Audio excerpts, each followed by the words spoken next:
tulisan-tulisan yang seolah berbasis laporan intelijen itu dalam bahasa saya.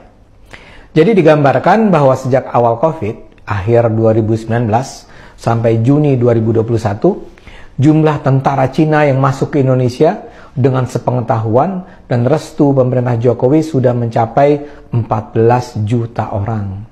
Menurut laporan intelijen ini, gelombang kedatangan tentara Cina memanfaatkan kelengahan masyarakat Indonesia yang sedang terpusat perhatiannya pada pandemi.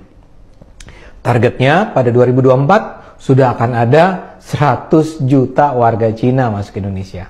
Bayangkan, 100 juta warga Cina. Setiap kali pemerintah memberlakukan PPKM atau PSBB, pada saat itulah tentara merah Cina akan masuk ke Indonesia. Sebagian akan berpura-pura menjadi tenaga kerja asing atau berpura-pura menjadi tenaga kesehatan dengan menggunakan seragam APD, perawat, dokter yang mengenakan masker.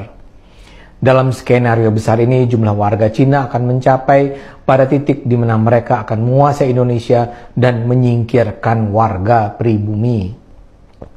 Mereka melakukan ini dengan pertama-tama melumpuhkan dan menguasai instansi keamanan, Polri, Angkatan Laut, Angkatan Darat, Angkatan Udara.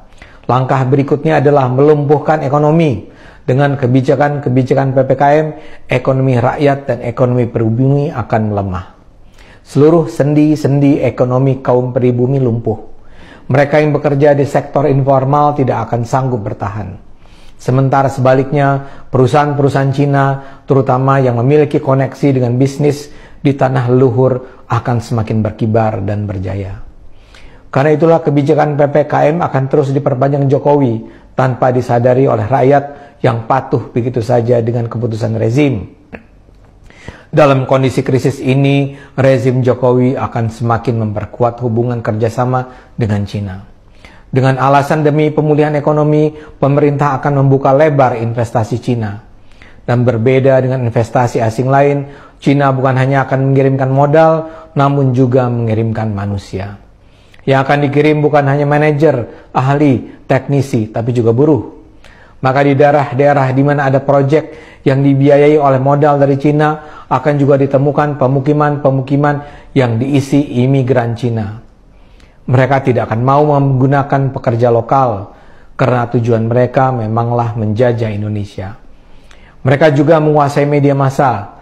Karena itulah kedatangan tenaga kerja asing dan tentara Cina itu tidak akan diberitakan. Begitu juga dengan pendidikan.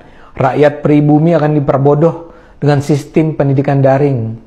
Anak didik pribumi tidak mampu bersaing karena tidak punya sarana pendidikan yang memadai.